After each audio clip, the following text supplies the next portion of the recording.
आप सभी संगत को भी मेरा प्यार भरा नमन।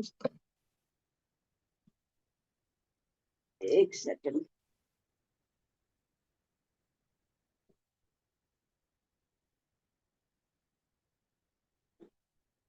जय गुरु जी। गुरु जी का ही काम कर रही हूँ जी। गुरु जी के पास ही बैठी हूँ मैं और मैं आपके साथ आती हूँ। जय गुरु जी। जय गुरु जी। गुरु जी कोटि कोटि प्रणाम गुरु जी। अ, सभी संगत को प्यार भरा नमन और जय गुरु जी। आप सबके करण के इस प्लेटफॉर्म में शायद मैं लगभग 1 साल बाद फिर से सत्संग कर रही हूँ।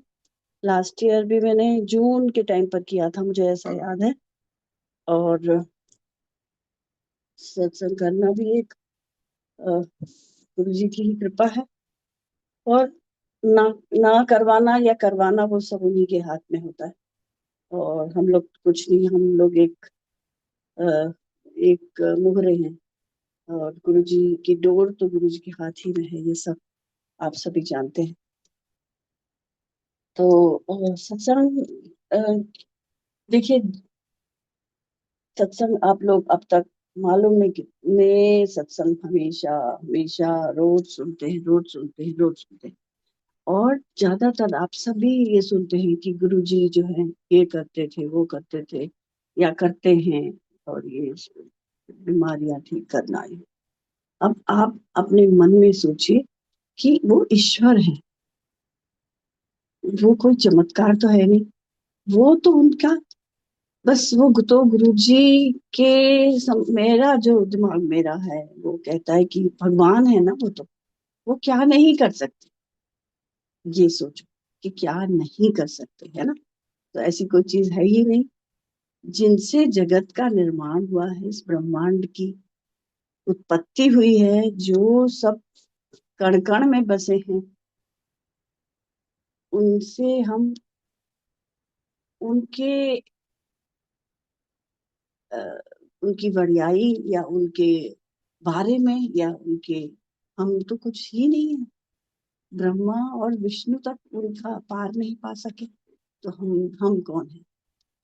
बस हम सिर्फ अपने अनुभव जो हम भगवान के साथ रह करके व्यतीत करते हैं, उनको हम बखान कर सकते हैं।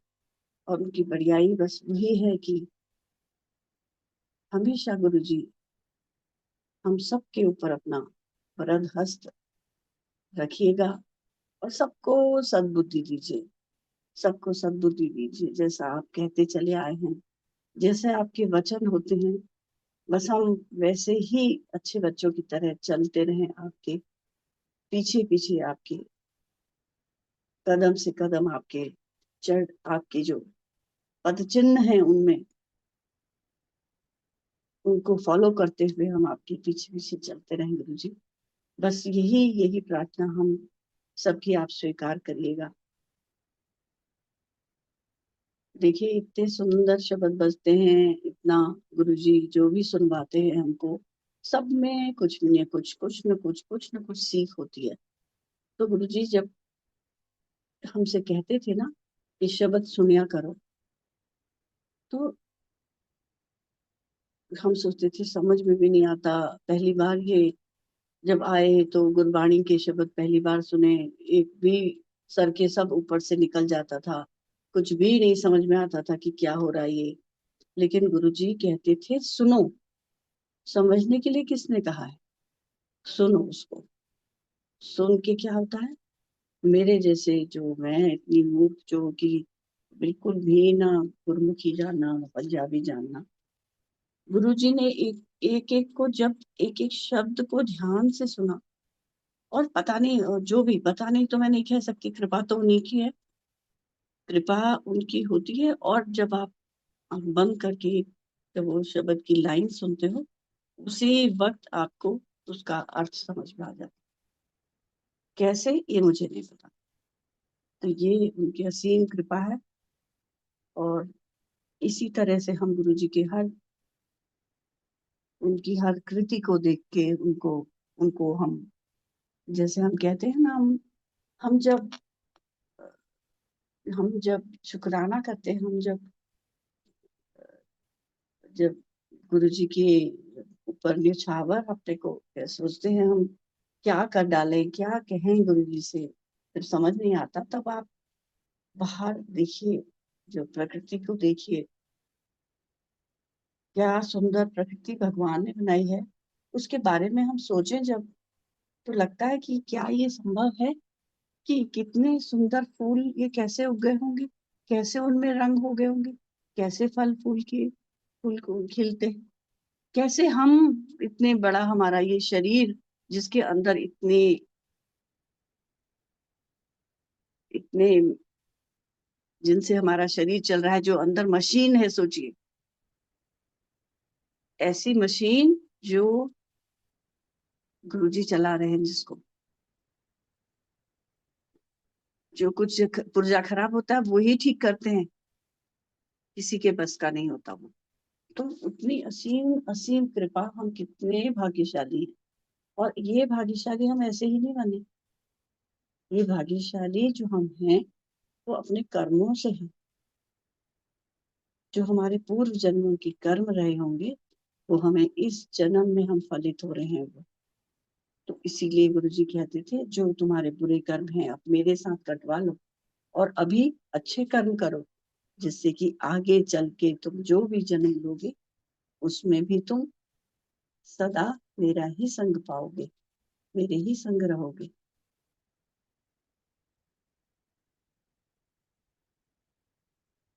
तो ये जो सीखे गुरुजी, मैं गुरुजी के सामने बैठी हूँ, मुझे नहीं पता, मुझे गुरुजी ही बुलवाते हैं। और मुझे तो पहले तो मैं बिल्कुल भी बोल नहीं पाती थी, ना ही वो सत्संग, ना कुछ ये सत्संग होता था, ना कुछ होता था, क्योंकि जो भी हो कारण रहा हो, बट मैं नहीं कर पाती थी। धीरे धीरे गुरुजी ने जो है वो ऐसी प्रेरणा दी, ऐसी भावनाएं अंदर लाते हैं, वो खुद ही खुद ब खुद स्वयं ही अपने आप शब्द निकलते हैं। जैसे हम लोग सुनते हैं गुरुजी ने कहीं अचानक रास्ते में गाड़ी खराब हो गई और अचानक गुप्त अंधेरे में, हमारे साथ हुआ है ऐसा। जब हम जालंधर में थे तो गुरुजी के साथ एक बार, गुरुजी ने पहली बार गए थे हम, मटकरना आंटी होते थे उनके घर, कोई उन्होंने वहां घर बनवाया हुआ था, उसका इनॉग्रेशन था। पहली बार जाना था, हमें पता ही नहीं था जहाँ कह रहे हैं। और भवानीगढ़ करके एक जगह है, शाम को निकले, रात को वहां पे पहुंचे, वहां जो भी फंक्शन वंक्शन हुआ, और आधी रात को भी वापस। गुरुजी को रुकने का तो कोई कहीं मतलब ही नहीं होता था। और हम पहली बार गए थे, सोचिए उनके बीच साथ साथ। और मेरे तो दुपट्टे में इतनी खुशबू ही खुशबू, कि जैसे गुरुजी हमें रास्ता दिखा रहे थे कि सही चल रहे हो तुम, आते जाओ पीछे। तब हमें ये भी नहीं पता था किस तरह से हम गुरुजी की गाड़ियां जो जाती हैं साथ में वो फॉलो कैसे करें। वो कारवां चलता था, बाद में पीछे सब समझ में आया। तो जब लौट रहे थे तो गाड़ी खराब हो गई। खराब नहीं हुई एक्चुअली, उसमें उसकी कोई होस होस पाइप खराब हो गई, गर्म होने लगी गाड़ी, तो उसकी निडल जो है वो गर्म दिखाने लगी। तो जोशी ने बोला कि हमारे पास फिएट होती थी उस समय, ब्लैक फिएट होती थी, गुरुजी काफी बैठे थे उसमें, उसको उसका नाम गुरुजी ने रखा था घेंगे, घेंगे रखा था जोशी भी, घेंगे।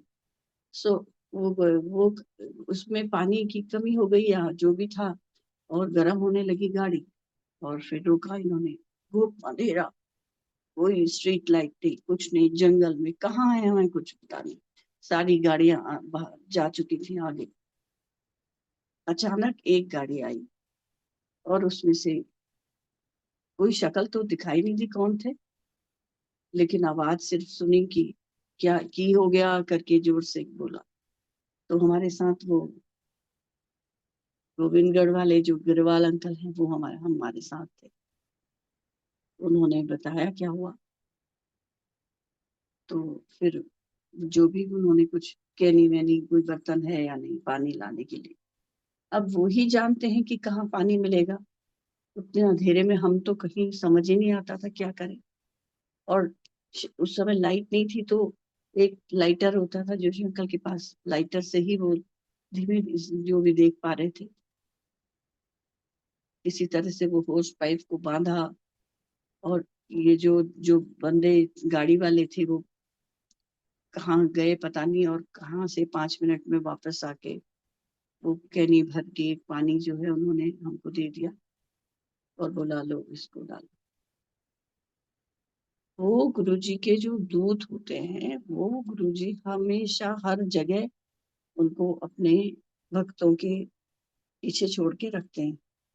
कहीं कोई मुसीबत में आ जाए तो उसको देख लेना।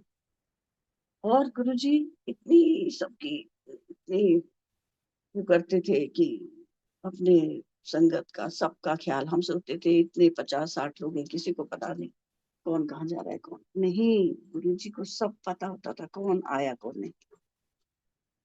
जब इतनी देर हो गई, हम लोग तो इतने पीछे, गाड़ी स्टार्ट हुई, चले करीब 8-10 किलोमीटर से भी थोड़ा ज्यादा ही चले होंगे। पता लगा गाड़ी किनारे पर गुरुजी सारी संगत के साथ खड़े हुए हैं और चाय पी रहे हैं वहां पे। और कह रहे थे, संगत बोल रही बता रही थी कि गुरुजी ने बोला कि जोशी की गड्डी खराब हो गई, जोशी पीछे रह गया ऐसे।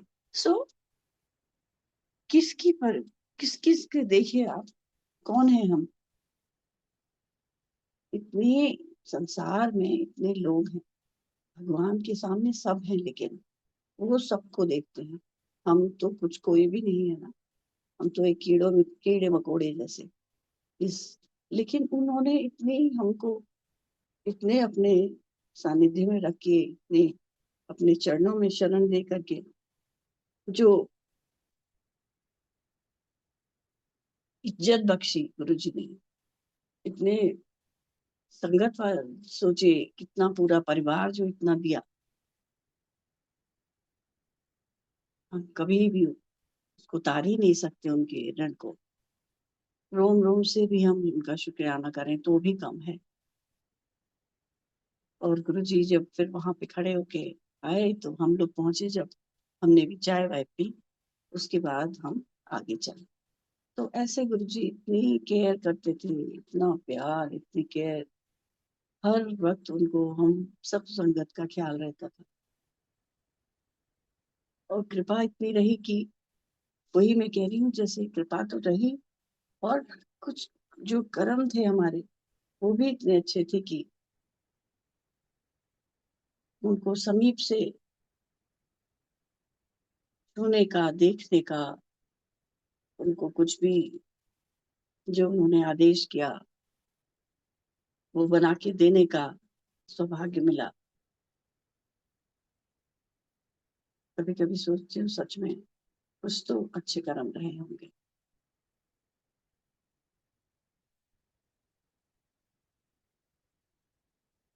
बस गुरु जी जो है वो अपने चरणों में ही रखें, इस चीज को झुके ही रहने दें, हमें कहीं पे कोने में भी ना आए। अगर कुछ ये जो हमारे अंदर छुपे हुए चोर होते हैं वो अगर जागृत हो जाते हैं, वो ही सब कुछ नष्ट कर देते हैं। ये जो हमारा क्रोध है, माया मोह है, अहंकार है, जो वो ही सब कुछ सबसे खराब होता है। वो अगर हो गया तो आप समझिए कि जो भी कमाया है वो सब गया एक में, सेकंड में। अब वो मैं आज वो शब्द भी, किसी और ने भी मुझसे आज एक शब्द के बारे में पूछा था, उसमें एक व्याख्या है जिसमें कि आता है कि जो पारस है उसके साथ सोना अगर रखेंगे तो, वो लोहा, लोहा के साथ अगर पारस को रखेंगे तो वो सोना बन जाता है। ऐसा कि एक शब्द में है, वो मुझे शब्द याद नहीं है कौन सा है, और उसमें वो व्याख्या में बताया गया कि ये अहंकार के बारे में ही बताया है उसमें। और उसमें बताते हैं वो कि एक दिव्या में एक लोहा भी रखा था और पारस भी रखा था, लेकिन वो लोहा तो सोना बना ही नहीं। तो देखा उसमें कि क्यों नहीं बना वो सोना, तो एक पतली सी जो कागज की परत थी वो उन दोनों के बीच में थी। तो क्या है वो परत? वो परत ही तो है अहंकार। उस अहंकार ने, उस पतले से कागज ने उस पारस को अपना काम नहीं करने दिया। वो लोहा लोहा ही रह गया। बस यही है हमारी स्थिति भी। वो जो पतली सी, एक बहुत पतली सी परत भी अगर आ गई अहंकार की, तो आपका सब कुछ जितना आपने कमाया है एक क्षण में वो गायब हो जाएगा। इसलिए हमेशा याद रखना चाहिए, डंडे से मार के अपने को, अपने अपने मेरा के मतलब बोलने का कहने का तरीका ये नहीं कि सच्ची में आप अपने को डंडे से मारिए, लेकिन अपनी लगाम खींच के तो रखनी ही चाहिए हर समय। और और जो कहते हैं कि ग्रेटिट्यूड, हर एक के प्रति, हर एक के प्रति अगर आपकी उदार भावना, आपका भाव इस तरह का होगा कि समर्पित होने का भाव होगा, तो आपके अंदर शायद वो अहंकार नहीं घुस पाएगा। और उनको न घुसने देने के लिए ही गुरु जी जो है हमको ये सब जो सुनवाते हैं, रोज रोज अ, शबद कीर्तन सुनवाते हैं, और ये अ, सत्संग करवाते हैं, वो बस इसीलिए कि हम सब अपने अपनी जो इंद्रियां हैं उनको सही रास्ते पे लगाएं, और आंख कान सब खोल के रखें, कि बुद्धि का इस्तेमाल करें, किसी के बहकाने में इधर उधर न बहें। ये गुरु जी की बहुत बड़ी सीख है। ये मेरे साथ हुआ है ऐसा। गुरु जी कहने से यूं एवं ही नहीं हाँ में हाँ लगाई जाती, कोई कुछ कह रहा उत्थे ही चल दो। अपने अंदर देख के, अपने अंदर झांक के रखो अपना मन, जो आपका अंदर से जो आपका मन कहता है उसको करो। और वो क्या है, वो जो सही चीज है वो गुरु जी एकदम बता देते हैं। तुम चोरी करने जाओगे, गुरु जी कह देंगे कि तू ये करेगा तो यहाँ तेरे को जेल में जाना है, और ये नहीं करेगा तो तू सच्चा इंसान बनेगा। दो रास्ते हैं, तू देख ले कौन सा अपनाता है। तो तुम्हारी बुद्धि है, वो तुमने वो फ्री विल दी है गुरु जी ने, वो उस फ्री विल को अपनाओ। वो अपना के तुम सही रास्ता चुनो। गलत चुन लिया तो तुम चले जाओगे गर्त पे। तो उस सही रास्ते को चुनने के लिए हमेशा गुरु जी को, उनकी शरण में उनको शीश नवा के यही बोलना चाहिए कि बुद्धि हमारे गुरु जी आप सही रखिए। गुरु जी के ये जो मैं अपना बता रही हूँ कि एक बार ऐसा ही हुआ था मेरे साथ। हम लोग मैं कहीं पर थी, कहीं गई किसी के साथ। अब मैं वो स्थान और ये सब कुछ नहीं बताऊंगी, मैं शॉर्ट में ही बताती हूँ कि अ, किसी के साथ में जो भी वार्तालाप हुआ था, तो मैं हाँ मिला रही थी, और मुझे मुझे मतलब कोई उस चीज में इतनी रुचि और वो सब नहीं था। सिर्फ हाँ जी कहते गए, लेकिन वो जो बात जो भी थी वो गलत थी, या नहीं होनी चाहिए थी, या जो मुझे नहीं मालूम, वो गुरु जी तो सब जान ही जाने। जब नेक्स्ट डे में गुरु जी के मंदिर पहुंची, चरणों में पहुंची उनके, तो गुरु जी ने इतनी जोर से मुझे डांट लगाई कि एवं ही पुट्ठे काम कर दी, कुछ पता नहीं क्या बोला मुझे, तो शब्द तो कहाँ मेरे कान में आने थे। मैं तो पूरी थरथरा गई, और पूरी हॉल भरा हुआ था सुल्तानपुर में, पीछे तक उनकी आवाज सुनाई दी, इतनी जोर से गुरु जी ने डांटा। और मुझे तो लगा जैसे कि बस धरती फट जाए। एकदम से हाथ जोड़ के मैं गुरु जी के सामने 2 सेकंड बैठी रही कि क्या हुआ करके ही नहीं समझ में आया, कारण क्या हुआ, क्यों गुरु जी ने डांटा। और भागती हुई चली गई किचन की तरफ से बाहर, उधर जाके बहुत कोने अंधेरे में जाके रोने लगी। वहां जाके बहुत देर बाद जब फिर अंदर इधर आई, किसी को कुछ पता नहीं सत्संग चल रहा है, संगत हो रही है, वो सब हो रहा है, और मेरा तो बुरा हाल। समझ में नहीं आया क्या। गुरुजी ने तो बात ही करना बंद कर दिया, और मैं अपने मन में जब घर आ गए तो तभी भी मैं बेचैन, किसी को कुछ नहीं बताया, और अंदर से सोच रही हूँ अपने मन में कि क्या हुआ क्या हुआ। फिर अपने जैसे कहते हैं ना कि आ, ये सब क्या, इससे अच्छा तो जो भी गलत गलत सोचने लगी मैं अपने बारे में कि मर जाऊं, या फांसी लगा लूं, या कि मतलब गलत वाली बातें मेरे अंदर से आने लगी। और जब दूसरे दिन सुबह, बस कृपा इतनी रही उनकी कि उन्होंने मंदिर मुझे आना अलाउड था, कुछ ऐसा वो नहीं था कि बस गुरु जी बात नहीं करते थे।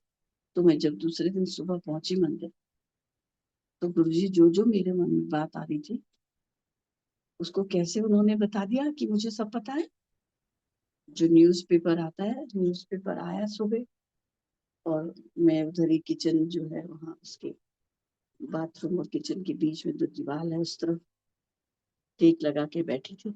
गुरुजी डैशबोर्ड में आके बैठ गए। सुबह का टाइम था, पेपर पढ़ आता था, तो जो भी कोई वहां पे होता था वो गुरुजी को ज्यादातर अर्जुन होता था, अर्जुन, जहां तक मुझे याद है कि अर्जुन ही था।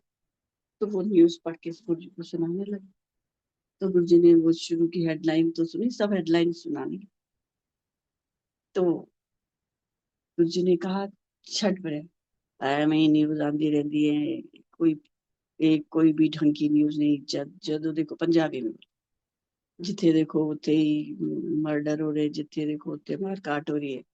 कोई कहता फांसी फांसी लगा लो, कोई कहता इस तरह मर जाओ। ऐसे करके गुरुजी ने बोला, और गुरुजी मेरी तरफ देख के बोले, है ना Joshi aunty. Oh my God, कहाँ थी मैं। ये तो गुरुजी ने बिल्कुल जो मैं सोच रही थी वही कहने लगे। तो ये देखिए, आप कुछ क्या नहीं जानते थे, है ना, हम फिर भी इतने मूर्ख रहे। तो फिर क्या हुआ कि ये कह के वो बात तो चली गई। उसके बाद अपना रूटीन शुरू हो गया, हम लंगर बनाने के लिए चले गए, और दिन बीतते गए। और इधर गुरुजी का जो कार्यक्रम था वो बन रहा था, रामगढ़ जाने का। नैनीताल के पास रामगढ़ जो जगह है, वहां जाने का। जोशी अंकल और बाकी सब लोगों को, जिन जिन को ले जाना था, गुरुजी ने सबको आदेश दे दिया था कि चलना है, फला फला तारीख, तैयारी कर लो। लेकिन मुझे गुरुजी ने कुछ नहीं बोला, मेरे से बात नहीं कर रहे थे। और गुरुजी ने मुझे, अब मैं घर में खूब रोती थी, मैं गुरुजी मुझे भी नहीं ले। हम लोग अल्मोड़ा के रहने वाले हैं, नैनीताल में ही। मेरे हस्बैंड ने तो नैनीताल में ही रह के पला बड़ा है, पढ़ा भी वही है, मैंने भी स्टडी वहां पे की है। मैंने अपना ग्रेजुएशन नैनीताल से किया। तो फिर खैर, अब वहां नहीं ले जा रहे, मतलब हमें अपनी जैसी जगह, मेरी अपनी जगह, और हमें नहीं, मुझे नहीं ले जा रहे। मुझे तो बहुत रोना रोना रोना। और मैं घर पे आके गुरुजी के फोटो के सामने बहुत रोती थी, गुरुजी मुझे भी ले जाइए, क्या गलती की मैंने, मुझे माफ कर दीजिए। गुरुजी सब सुनते तो होंगे, क्यों नहीं सुनते थे। तो किशोरी भैया जो थे ना, उनके जो उनका जो शेव बनाते थे, उनको नहलाते थे, उनको सब कुछ तैयार करते थे शाम को। तो वो हम उधर ही रहते थे, हमारे घर पे ही रहते थे, बस हम कुछ में। तो उनको भी मालूम था, और वो मुझे देखते थे कि क्या हो रहा है। तो कहते थे, फिर कहते थे वो कि आंटी आप चिंता ही मत करो, आप देखना, गुरुजी आपको ले जाएंगे। ऐसा हो नहीं सकता कि नहीं ले जाए। तो चलो, मैं जो है उम्मीद में रहती थी कि शायद लास्ट डे तक गुरुजी मुझे भी आदेश दे दें कि तुम भी तैयार हो जाओ। और, और सचमुच एक दिन पहले वो फिर लैंडलाइन, मैं घर पे ही थी, लैंडलाइन बजा, फोन उठाया मैंने, और गुरुजी बोले, गुरुजी बस इतना सा बोले, अटैची तैयार कर ले तू भी। ऐसे कुछ कहा, कुछ नहीं, खूब जोर से बोल के गुरुजी ने कहा, अटैची तैयार कर ले तू भी। ओ माय गॉड, कहाँ थी मैं। उछलने लगी मैं तो। इतनी खुशी मुझे हो गई कि गुरुजी थैंक यू, आपने मुझे चलने के लिए बोल दिया। तो उसके बाद फिर हम रामगढ़ गए। मैं छुपी छुपी रहती थी, गुरुजी के सामने नहीं आती थी, कहीं फिर से कोई डांट ना पड़ जाए। लेकिन वहां जब गए, वहां गुरुजी देखते भी रहते थे मुझको चुपके चुपके, जिसको लड़कियों से मुझे लगता था गुरुजी मुझे देख रहे। फिर खैर वहां पे जब 2-3 दिन रहे तो किसी से गुरुजी ने बोला कि जोशी आंटी नु बोल दलिया बना के लाई। तो दलिया बनाएगी, दलिया बना के लाएगी, नहीं दलिया बनाएगी। तो मैंने दलिया बनाया। इट मीन्स मुझे लगा हाँ अब गुरुजी ने मुझे माफ कर दिया। सो गुरुजी ने फिर एक दिन वहीं पे जब अकेले बैठे थे अपने पास बुलाया, बिठाया। फिर तब मुझे क्लियर कराया कि तब गुरुजी ने मुझसे कहा कि बुद्धि का इस्तेमाल करना चाहिए। मैं इसलिए ये सब बातें आपको बता रही हूँ। गुरुजी ने कहा अपनी बुद्धि का इस्तेमाल करना चाहिए। एवं नहीं इथे उथे लगेगा, जे जिसने कह दिया उसके पीछे हाँ मैं हाँ मिला दी। मुझे फिर सब समझ में आ गया कि गुरुजी जो है क्यों मुझसे नाराज है। तो खैर वो अच्छा ही हुआ, वो बात हुई और गुरुजी ने मुझे इतना प्यार दिया। गुरुजी ने मेरे सिर पे हाथ रखा, मेरे को अपने पास बिठाया। अगर वो नहीं होता तो फिर मैं उनके आशीर्वाद कैसे लेती। तो वो जो भी हुआ बहुत अच्छा हुआ और उस वजह से मुझे गुरुजी का और प्यार मिला। तो ये जो सीख गुरुजी ने दी वो गांठ बांध के मैंने रख ली। और वो गुरुजी कहते हैं जो चीज नहीं है तो आप किनारे हो जाओ, इधर उधर हो जाओ। अगर आपको कोई गलत चीज सुनाई दे रही है, कानों में किसी की बुराई सुनाई दे रही है या किसी ने कोई गलत चीज कही है, तुम्हें नहीं अच्छा लग रहा है वो, तो वहां से उठ के चले जाओ। या फिर उसको या मंत्र जाप अंदर शुरू कर दो। अगर नहीं उठ पा रहे, कान में उंगली तो डाल नहीं सकते किसी के सामने, और आप मंत्र जाप अंदर ही अंदर शुरू शुरू कर दो। इस तरह के जो कर देंगे तो हम हमारे अंदर से वो फिर गलत भावनाएं नहीं आएंगी। और हम गलत जो हम गुरु जी कहते हैं जिसकी निंदा चुगली जो भी सुनता भी है वो उसको भी पाप लगता है। तो अगर इस तरह का है तो आप मंत्र जाप शुरू करो। ये सीख मुझे मिली गुरु जी से ही, और मैं इसीलिए आप लोग को भी ये सब बता रही हूँ। ऐसे ही गुरु जी से के साथ रह के ये जीवन की अब लाइन पे हम लगे हैं, क्योंकि उस समय तो हम भी बेवकूफ मूर्ख थे बिल्कुल ही। मैं अपने लिए कह रही हूँ। अभी भी जो है वो गुरु जी रास्ता दिखा रहे हैं और चला रहे हैं अपने साथ साथ। अच्छे जो हमको ये सीखें मिली हुई है गुरु जी ने, अच्छा बंदा बनो, किसी का बुरा मत करो। है छोटी छोटी बातें लेकिन हैं बहुत बड़ी। तो उनको पकड़ के रखें हम हमेशा, अपने को नीवा करके रखें। और बस सुख संतोष ये सबसे बड़ी बात है। जो दाता ने इतना दिया है उसको देखें, जो नहीं दिया है उसको अच्छा ही है वो जो नहीं दिया है। इसके ये कह के आपको उनका शुक्राना करना चाहिए और हमेशा शुक्राना करना चाहिए। ये सब तो आप सभी जानते हैं।